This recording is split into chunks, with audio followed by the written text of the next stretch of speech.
Hello everyone and welcome to Barca News. It's March 18, 2023 and tomorrow is the big day where Barcelona are going to face off against Real Madrid in a decisive match for La Liga's title. Also, the statements of Enriquez Negreira to the Spanish tax and authorities have been leaked, which reveal the extent of Negreira's duties that Barcelona were paying for. We have a lot to discuss, so let's begin.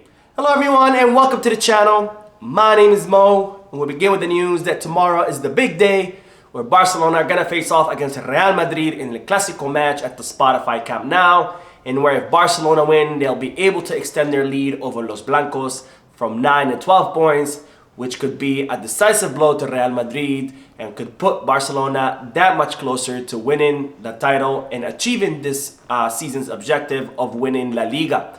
Now, Barcelona have released the list of players that have been called up for a Clasico match, and those players are Marc Ter Stegen, Ronald Araujo, Sergio Busquets, Gavi, Robert Lewandowski, Ansu Fati, Ferran Torres, Iñaki Peña, Andreas Christensen, Marcos Alonso, Jordi Alba, Frank Kessie, Sergio Roberto, Frankie de Jong, Rafinha, Jules Koundé, Eric Garcia, Alejandro Valde, Pablo Torre, Arnau Tenas, and Angel Alarcón. Now, of course, still off the list are both Pedri and Dembele, who are still injured and will be definitely missed in tomorrow's match, especially Pedri, because whenever he is not present on the field, the team really suffers, or the team's performance really suffer. But hopefully Barcelona will still be able to pull this victory without these two players. Now, Xavi in the pre-match press conference spoke about tomorrow's match, and he said, "We are preparing the game in a certain way. We'll try to be more dominant than we were last time against them. We will try to be more active with it than we were at the Bernabeu. We have worked on many aspects this week to be more dominant. I see the team in a good moment. We expect Camp Nou to be loud and to help us. I see Real Madrid in a really good moment. From a physical angle, way better than when we played in January. It's a Clasico, and so you can't predict anything." Now, hopefully these special preparations that Xavi and the team have been doing to face off against Real Madrid will see an improved performance from the last Clasico match where Barcelona faced off against Real Madrid in the Copa del Rey semi-final at the Santiago Bernabeu, and where the team had a really poor performance, but thankfully Barcelona were still able to pull that 0-1 victory. Now, as Xavi mentioned, Real Madrid are in a better physical state right now than previous matches, but they did have a match in the Champions League on Wednesday against Liverpool, so hopefully that will mean that Real Madrid will be a little bit more tired than Barcelona, who didn't have any midweek matches, and hopefully that will help Barcelona pull that victory. Now, of course, Barcelona have another advantage, which they were going to be playing at home at the Spotify Camp Nou, so the fans will hopefully help the team stay motivated and continue to fight until the last moment. And as I reported previously, all the fan base are preparing a very warm reception for the team. They're trying to make it a historical reception for the team after the whole media campaign against Barcelona in regards to the Enriquez Negreira case. So hopefully all these advantages that Barcelona are going to have tomorrow, which will be playing at home, having the fan base planning a historical reception for the team, and having Madrid just played a midweek match in the Champions League against Liverpool, hopefully will all play in favor of Barcelona, and we'll hopefully see Barcelona win against Real Madrid in tomorrow's match. Now, Xavi was also asked about the team not having Pedri on their squad, and he said, "It was a bit early for Pedri. We knew that. There was a risk, but he wanted to train yesterday. He did not feel 100% ready. In this sort of game, if you are not at full capacity, you can't play. It's a pity, but he does not have to force. It's not a final. We don't want to lose Pedri for 2 more months." Now, Xavi is of course confirming what I've already said in previous videos, which that Pedri was feeling good and it seemed that he could start the match against Real Madrid, but unfortunately during the trainings he started to feel some discomfort and pain. So Xavi and the club decided not to risk it, because even though tomorrow is a very important match for Barcelona's aspirations to win La Liga, but nonetheless it's more important to preserve Pedri for the remainder of the season, because that's when we're gonna need him the most in that last stretch when all the matches start to accumulate, both in the Copa del Rey and La Liga, and where fatigue starts to set in and where players start to deal with more and more injuries. Now, Xavi was also asked about the possibility of Barcelona winning La Liga if they beat Real Madrid tomorrow, and he said, "If we win, it would be a knock in the table for Madrid. It wouldn't be definitive, but it would be a strong blow. Whatever happens, I think nothing will be decided. We train naturally, knowing we have a great opportunity. If we win, we will take a very important step to win the league. Now, if Barcelona win in tomorrow's match, they will of course increase their lead over Real Madrid from 9 to 12 points, which will be a very big lead that will be very difficult to come back from.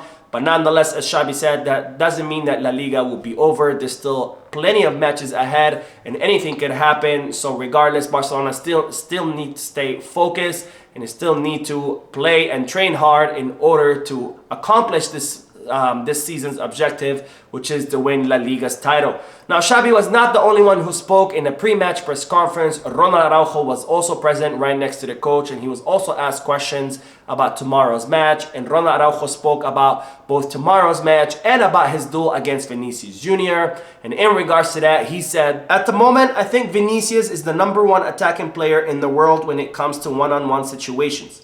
He's a very good player. He's a difference maker. Playing against him is difficult, obviously, but I work hard to be able to do my best in matches like this. I'm glad things are going well." Now, in regards to the team, Araujo said, "The team is doing well. I am doing well and really looking forward to playing in such an important game.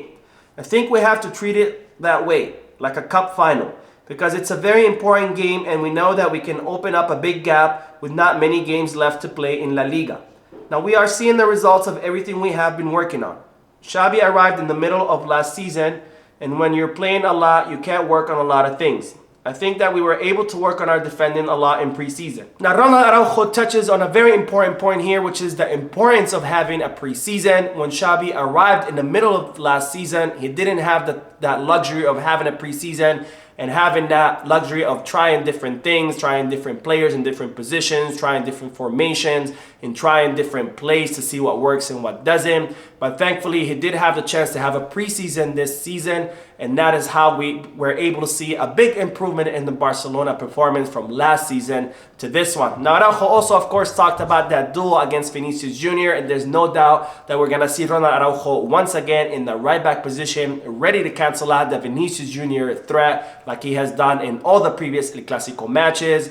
And where I also expect to see both Koundé and Andreas Christensen in the center-back position, with hopefully Alejandro Balde started in the left-back position. Now, in the midfield, I expect to see Gavi, Sergio Busquets, and Frankie de Jong. And we're going to have to see who will Xabi replace Pedri with, whether we're going to have Frank SC replace Pedri with that 4-4-2 formation, or whether Xabi is going to go back to that 4-3-3 formation with Busquets, Frankie de Jong, and Gavi in the midfield, and with Rafinha, Lewandowski, and perhaps Ferran Torres or Ansu Fati in that forward position. Now, if Xabi does elect to go with the 4-4-2 position, I do expect Frank SC in the midfield with both Rafinha and Lewandowski in the attacking line. But of course, I always love to hear from you, so drop a comment down below letting me know what formation do you expect Xabi is going to use tomorrow and what players will be starting in that formation. Now, on to the news that the statements of the former referee Enriquez Negreira have been leaked to the press, which revealed the extent of his duties that he was doing for Barcelona while he was under the employment of the club. Now, as we've talked about many times before, Barcelona are currently caught in a scandal where it was revealed that the former referee Enriquez Negreira had been hired by the club as a consultant, which is of course nothing out of the ordinary. All La Liga clubs have former referees working for them as consultants. But where this whole scandal stems from is that between the years of 2016 and 2018, the former president, José María Bartomeu, had hired Enriquez Negreira as a consultant while he was still a vice president of the committee of referees. Now, given this whole scandal, the prosecutor's office in Spain have filed corruption charges against the club, Bartomeu, and several members of his board of directors. And La Liga, Real Madrid, and other clubs have all joined this legal complaint against Barcelona. Now, in 2021, Enriquez Negreira had given a statement to the tax authorities in order to explain his income that he had received from Barcelona. And in that statement, he explained what kind of duties he was doing for the club. And those statements have been leaked to the press, which show what Enriquez Negreira was doing for Barcelona. Now, in these statements, Enriquez Negreira says, FC Barcelona considered that the team was harmed and other teams were favored. This is a personal hypothesis. Nobody has told me directly. My obligation was to give my opinion about the matches in terms of arbitration and the players.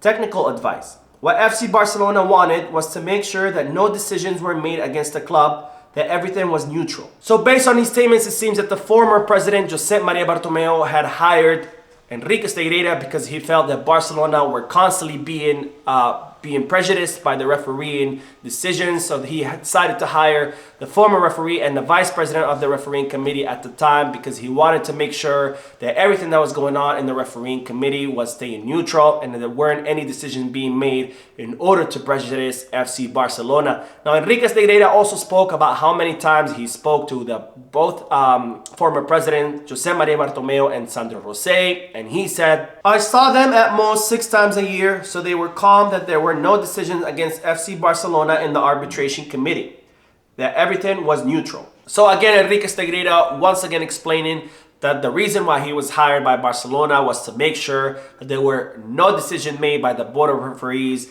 that would impact Barcelona in a negative way, that the club wanted to ensure that all decisions were neutral and didn't favor Real Madrid over FC Barcelona. Now, I would like to remind all of you once again, and I won't get tired of reminding and saying this, is that there's absolutely zero evidence that Barcelona were trying to buy any referees or trying to buy any influence like all the Madrid-based media are currently trying to make this case to be. And this is nothing more than a media campaign to try to prejudice Barcelona and make it seem like they had bought referees and that they had won titles thanks to this bribery. Now we will end today's video with the news that the Barcelona Femení defeated Valencia 5-1. And with this victory, the Barcelona Femení are continuing their perfect season, having won 22 out of 22 matches. And that's, of course, an amazing accomplishment and a huge testament to the fact that the Barcelona Femení are the best women's team in the entire world. Now, I had the privilege and pleasure to see the Barcelona Femení play 2 weeks ago at the Johan Cruyff Stadium against Villarreal, where they won 5-0. And I must say that was an absolute pleasure to watch them play. These women are absolutely amazing, and the way they play, they make it look so easy. So if you haven't seen the Barcelona Femení play yet, I highly encourage you to do so. They're definitely going to make you fall in love all over again with the tiki-taka and the Barcelona style of play, because these women play exactly like how Pep Guardiola's Barca played back in the golden ages of Barcelona. So that is it for today. I hope you enjoyed the video. If you did, please give me a like. Also, I would like to invite all of you to please leave a comment down below, giving me all your thoughts and opinions about all the news that I share with you. And finally, I would like to invite all of you to please subscribe to the channel so you can stay current on all the latest news in regards to our beloved club, FC Barcelona. Thank you for watching. I will see you in the next video. And as always, Peace, Barça.